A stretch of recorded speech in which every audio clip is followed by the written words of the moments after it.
1 year ago, controversy rocked the comic community, but we're here to talk about the price of that book. So stay tuned. What's the price? Welcome back, Gainers, to another incredible, exciting, fantastic episode of ComicGains. If you're new to the show, I'm Adam. I'm Zach, and this is the Princess of Roy House, looking very lovely today, just like usual. We're gonna do that princess wave. You do it too. She does the princess wave. You do it too. And might as well me too. I don't know. And bow down respect, and of course, there's the Coco dog. The comic Coco is here, and now she's gone. All right, guys, welcome back to this Monday, where we got a brand new list of dropped comics, and this one's got some pretty good books on it this week. Some pretty interesting ones. Some ones I wanted to find out the answer to these questions. And if you've never been on a drop list before, we do this every Monday, and what the ComicGains group does, we scour the internet for hot lists, trending lists, any kinds of lists that have to do with comics, but it has to be 1 year ago, and they also have to be lower in price to make the list. And we organize this in the least dropped all the way to the biggest drop, the number one drop book of the week, and gives you a good idea if any of these books maybe you should be looking at, take a second glance at, or maybe you should never look at them ever again. Forget that they ever existed. Yeah, get out your binoculars or get out your blindfold. It's gonna be crazy. Take it out behind the shed and shoot it. There's one thing you never want to take out behind the shed, and this is this glorious drink today. It's a muscle milk, guys, because I'm low on protein and I need to get pumped up. I'm trying to get like the Incredible Hulk, you know? I think that's smash. What happened to him. I want to smash all the time. Anyways, that sounds dirty. Smash? Smash. I want to smash enemies. Smash them. Good, bad, indifferent, smash them all. That's what the Hulk does. He's savage, not average. That's not average. Oh yeah, I'm feeling pumped up already. Is it working for you? Oh yeah, I think I'm really strong now. I'm feeling very strong. If you guys want to get pumped up, all you have to do is come hang out with us. Where's that? Well, Whatnot every Saturday at 4 p.m. Pacific Standard Time. Princess hosts her very own show.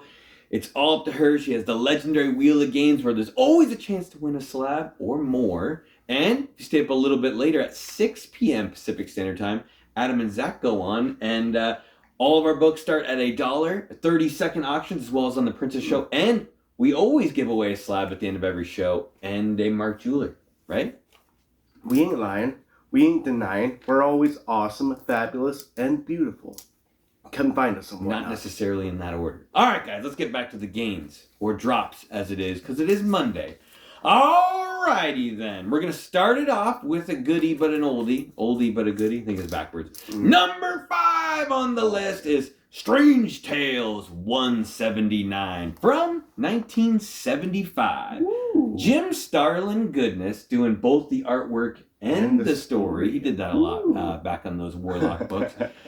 If you're not familiar with this little treasure, it is the first appearance of Pip the Troll. And really pretty cool character. You know, either you love Pip or you hate Pip. And, what does he have? Like some marshmallows hidden under his, blouse or something? Keeps some little, He doesn't have a blouse. He doesn't have a shirt. Or no, not a blouse. Like a, what is that? A loincloth. Yeah, he keeps some little marshmallows under there for his hot cocoa. Where do you get that? Don't worry. But apparently, this little space troll got, gifted one of the Infinity Gems, stones, whatever you want to call them. Rocks. And, became part of the group and has always been in our hearts ever since. I know for a long time the MCU wanted to use him in some way, especially Jim Starlin wanted them to use Pip the Troll. And we did get to see him at the end of the Eternals movie, played by Patton Oswalt, which was pretty cool. I'm a big fan of Patton Oswalt, and he's actually a really big fan of just comics and nerdism in general. If you listen to him talk about things, he knows a lot about Star Wars. He knows a lot about Marvel. He wrote his own series so far. He did the Head Games. Oh yeah. MODOK wrote the MODOK Head Games. Well, 1 year ago, he was on the Today Show, and he let them know that there was going to be an Eternals 2, and that he was going to be in it. And what did that do? Spiked the book up. Pip the Troll was back on everybody's radar, and now we're 1 year later, so we'll see if it is still on anyone's radar. But it is number 5, so it's the least dropped book on the list. Yeah, price is a year ago for a CGC 9.4. This has picked up a little bit, so it's not as dropped as it used to be, but it's $161 for 9.4. Now it's $150. Its lowest has been in a year is $67. Just recently got back up a little bit. For 9.4? 9.4, yeah. The high was $264. Average sale is $180. Put that in the wrong number. $180, and it's a 7% drop. Yeah, it's a pretty good book. Pip the Troll, right around that same time of Magus and Gamora came out, and I think there's one other character right in the whole Strange Tales kind of series. It's a pretty nice little run of books to get. If you get 178, you want to get 179, and of course 180. Definitely, for sure. At least those three, if you pick up any of them. Pip is not the most interesting character of them all, but they could spin it just right. I mean, they've done better with worse characters, so yeah, it's a really worth thinking about. And the back cover is pretty awesome too. Didn't finish school? Here's how you do it. You were too busy reading comic books? Hey, this is a solution. I end up back end of a comic book. That's how you get your high school diploma or GED. There you go. There you go. You heard it here first. The more you know. You know what else you can know? Possibly the death of Superman. Because number 4 on the list is Superman, the Man of Steel. Number 18, 1992, guys. Luis Simonson and John Bogdanov. Hopefully I said that wrong. That's a tough last name there. Bogata. Yeah. God. But if you guys are unfamiliar with this book as well, which hopefully you should be, because I think they made a lot of copies of it. This is the first full appearance of our good friend Doomsday, who is the SOB that finally killed Superman. Actually, I think they killed each other at the same time, right? Like in that battle where they both punched each other at the end and they both died simultaneously. Yeah. And at that point, the Justice League was kind of cruddy, so they all got their butts whooped pretty quick leading up to the fight. Great read, though. Great book. I had the trade paperback growing up, and I know I read it multiple times. Really good story.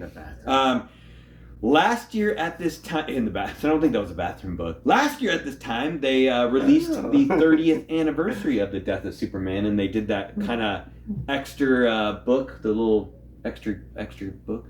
I don't know, it was a little shiny, shininess. 30th anniversary book. Oh, that came out. They put some platinum.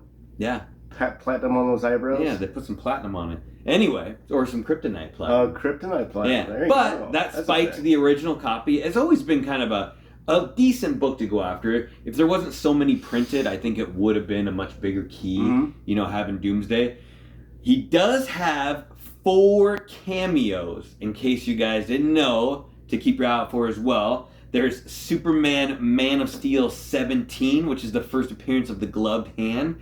You have Just Superman 73, which is the hand with the bone exposed. Then you have Adventures of Superman 496, where you can see that hand with the bone punching the door. And then there's Action Comics 683, where you can actually see the fist punching through the door. So there's a bunch of books leading up to it. They all have a little bit of value. This is the definitely the money book. If you are lucky enough to get that DC Universe variant, though, that's the 5th printing. That's a little hot potato. You might want to get after that.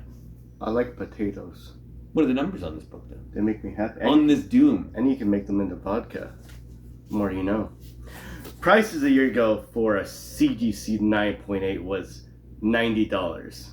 Now it's $80. Range is $30. Someone got to steal a deal. To as high as $230. Average sale is $70.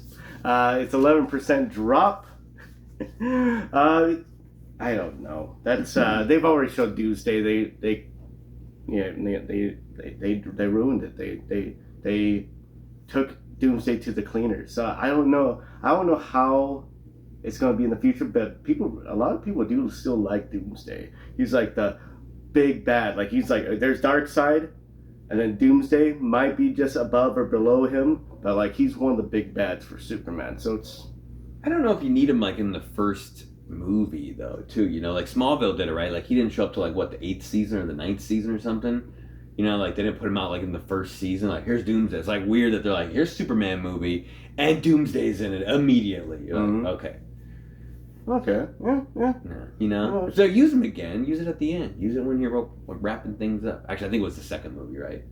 Wasn't it Batman versus Superman when Doomsday shows up? Yeah. I think that's right because the first one was Man of Steel or something like that. Or, the Man of Steel. I guess it was okay, and then the one after that was not so good. People were really mad about that. Mm-hmm. Really mad. You know what they're not mad about? Well, actually, they are mad sometimes about this. The number 3 book on the list is The Web of Spider-Man 118, everybody's favorite clone from 1994. Mm-hmm. You got Steve Butler and Terry Kavanagh on this great book. The first appearance of Ben Reilly, a.k.a. Scarlet Spider. Mm-hmm. And, just a side note on that. Don't forget that the first Spider clone came out in ASM 149. It's a extra little book to go after as well. But, overlooked. Yeah, last year they had kind of a double bonus on this character. You had The Dark Web was coming out where he was going to officially become a bad guy in Marvel Comics, and that was kind of a boost. Plus, we knew that he was going to be in Across the Spider-Verse. It was supposed to be a mystery who was going to be doing the voice. Surprise, surprise, ended up being Andy Samberg, who is a really cool actor and sings a lot of cool stuff. I don't know if it was that special, him being the voice, kind of doing that goofy voice with it, but it worked out okay for what it is. And, just interesting, I know a lot of people hated Ben Reilly when he first came out. A lot of people hated the Clone Saga.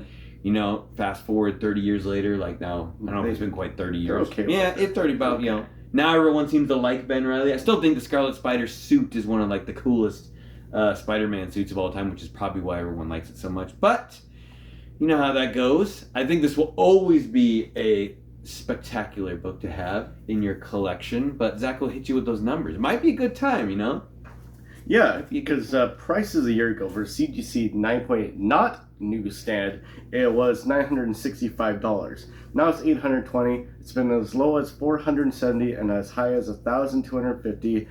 Average sale is $282. No, it's not $282. That's a 7. $782. It's a 15% drop. This is an interesting book because I actually like the character's design. That Ben Reilly, the character, was actually pretty fun. The interesting thing is with clone characters and time traveling characters, there's a lot of contention. There's a lot of problems with the stories tying in, right? There's always something you can alter to make it look like, I want to make it look a little better, and it doesn't. That's the issue with clone characters and time traveling characters. This one, though, I actually think is a fairly great investment. I think it's one of those 90s keys that you should probably pick up. It's a lovely cover, a lovely character, and he grows on you like a tumor. Mm-hmm. That's benign. Just a little buddy. Yeah. A little friend. Yeah, I mean, you gotta imagine that this is pretty much the most expensive book in all of Web of Spider-Man, which is pretty insane, and it came out in the 90s, so it means something to a lot of people, and I think it's a really cool book, so keep an eye out for it. Absolutely. Alright, it's time to go to a galaxy far, far away, a long time ago. At number 2, I think this is a repeat offender on the drop list, but most Star Wars books should be repeat offenders as well. We got Rogue One, the adaptation, number 1 from 2017, Phil Noto, and this is also a photo art cover as well. But a lot of Star Wars books do this where they have massive amounts of first appearances in it, but this one's got a lot of good ones. You got first appearance of Cassian Andor, first appearance of K2SO, the awesome robot, Empire droid that turned good, who was in our hearts. Oh yeah. And we got Jyn Erso, Saw Gerrera. Yeah, big character, returns many times. Director Krennic, and just some good stuff. Well, 1 year ago in August is when they did the final trailers for the Cassian Andor TV show, which actually aired in September of last year. So this got another big boost. If you guys didn't see Andor, I give it my stamp of approval. It's probably the best Star Wars live-action TV show out there. It's kind of interesting, Mandalorian's kind of been running a similar time. Andor is a much better TV show, I think. Much better. And this show is really good, and I suggest everybody watch it as well. And you never know with this one. I think they're supposed to be tying all the TV shows and movies back together where they kind of meet with A New Hope, where they were before. Yeah. And I think he'll come back. I mean, we know what happens to Cassian Andor at the end of Rogue One, but he's still alive technically at the end of Andor. So, and he didn't meet like all the characters yet that he was supposed to meet. You know. Right. You know? Right. I think so. We'll see how it goes. I think it's still worth going after. Zach will hit you with those hard numbers though, because it is number 4 on the list. Price a year ago for a CGC 9.8 was $175. Now you can get it for about $100. Range $80 to $175. So it was the high it's ever been about in a year ago. Average sales $120. It's a 43% drop. It's a beautiful cover. There's a lot of first appearances. It will have legs. It will have people that love the movie 20, 30 years later going to be after this book because it's their first comic appearance. So it's going to have some lasting investment possibilities. And the kicker, a lot of people disagree with me, but I've been right a lot of the time. If you don't see the characters actually die, they might still be alive. A planet could explode, an emperor could fall down a shaft and get cut in half. All of these things, if you don't see them die, like literally die, they might still be alive. They could have got beamed up. This isn't Star Trek. Beam me up, Scotty. You know, you just change canon a little bit. It's like suddenly we've always had not tractor beams, but the portals, star portals, picking people up, cows, whatever. So I think it's possible that those two are at least are two alive. The other characters, no, they're dead. They're gone. The robots. Wait till we get that Rogue 2. I don't know. Coming out next summer, Rogue 2. Alright guys, we made it all the way to the end of the list. You get to hear our fun announcement of number 1, which I'm sure you can guess what it is now. It's Ultimate Fallout 4, the Acetate cover. As you can see, we don't have this book. This came out last year, 2022. It's a Black Flag exclusive. If you guys didn't know this cover, it's the original one's Bagley, Crane, and then I think Bendis, a couple of their writers wrote in the inside. Well, we're not going to get too crazy into pointing fingers at anyone or making opinions. We're just going to give you the cold, hard facts on the price of this book. And that's kind of what we're talking about. So if you didn't know, this book came out last year at C2E2 and basically drum up a bunch of controversy with everything that was going on. And the facts in this book, it actually came out earlier in September of 2021 without the plastic cover on the outside. And that was the regular book that was approved. And what they did was they stapled on an extra cover to the outside. It actually had 3 staples in it and then resold it to everybody. The original price was $85. Some people said in line it went up to like a higher price at one point. The facts say $100. It might have been higher than that. None of us were there at C2E2, so we have no idea. Just we're not trying to do any hearsay stuff as well. But just from my own opinion, the only people that really made a mistake is Black Flag. So they probably shouldn't have done what they did, and they're the ones to blame. It's probably why they're not around anymore. They're the ones to blame in that situation. But interesting stuff to go along with that. When they first released it, CGC allowed a blue label on the book, and I think they've even got some 9.9s or 10s that came out with it, which can happen a lot when you have those plastic covers because there's less chances for any damage on them. But now it only gets a green label, so you cannot get any more blue labels on this book, which is maybe why it's number 1 on the list. And just something to talk about, because there is, I think the original print count was something like 850 copies or something like that. It was pretty low. All right. Yeah, so pretty low print count on that one. But Zach will hit you with those numbers in case you are one of those people who are looking for the Acetate cover. Me, as a big Miles fan, I actually don't want this book. I'm actually not looking for it. It's too... Obviously, you're only ever going to get a green label with it now, so it's really not a real book, at this point. Right. So, and it doesn't mean anything to me. All right. So this book's kind of hard to look up. So if you are looking for it, you might be able to find it for a steal of a deal because someone didn't put it right on there. So price a year ago for CGC 9.8 was $610. Now you can get it for $275. That's for the qualified one. It's a 9.8, but it's qualified. Range, $103 to $610. Average sales $253. It's a 55% drop. So I got a price for a 9.9. There's hardly any 9.8 non-blue label, or hardly any 9.8 blue labels out there. But there's a 9.9 blue label and a 9.9 green label. A 9.9 blue label sold for $1,800 recently, less than a year ago. And a 9.9 qualified sold for $515. So it's a drastic decrease in price from blue label to green label, even though it's the same book with the same situations and the same condition of the book. So the only thing I'll say about this, I don't really particularly care for reprints. There's some exceptions to the rules for me, but I don't really care that much for reprints. If it has a great cover, like some of the X-Men reprints that go on from 67 to 93, or Golden Record. They gotta be old. The reprints gotta be old. They have to be old, or they have to have a brand spanking hot new cover to even bring me a little bit of interest. If you want to buy this book, buy this book. If you don't want to buy this book, don't buy this book. It's one of those books I don't really have much of an opinion on, honestly.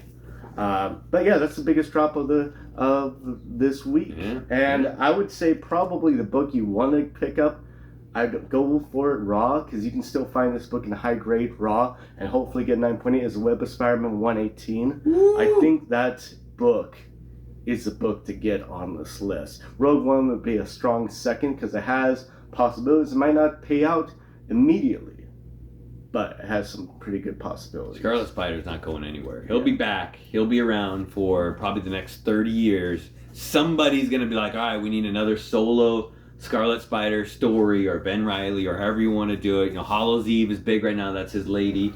So, I like it. Yeah, good pick, Zach. Good pick. All right, that wraps up the drop list for this week in August. And as always, guys, if you like and love the show, do us a huge favor and hit the subscribe button, hit the like button, hit the notification bell so you always know when new things are going down. We like to go live on Wednesday, and we love to see you there so we can talk to you and enjoy you guys as much as you enjoy us. And do us a huge favor. Leave a comment down below. This one's got a little bit of controversy on it, so try not to get too crazy. At the ComicGains household, we try not to make any enemies of anybody, and that's kind of our motto around here. Get those gains, but make lots of friends. Right?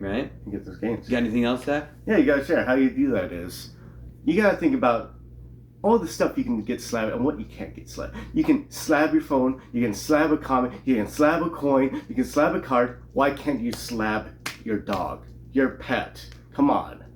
Let's start this get going. Come on, slab your pets. All of them 9.8 at least. Get those gains. Yeah. All right, guys. Until we see you next time, stay safe and remember. Get those slab gains. Slab.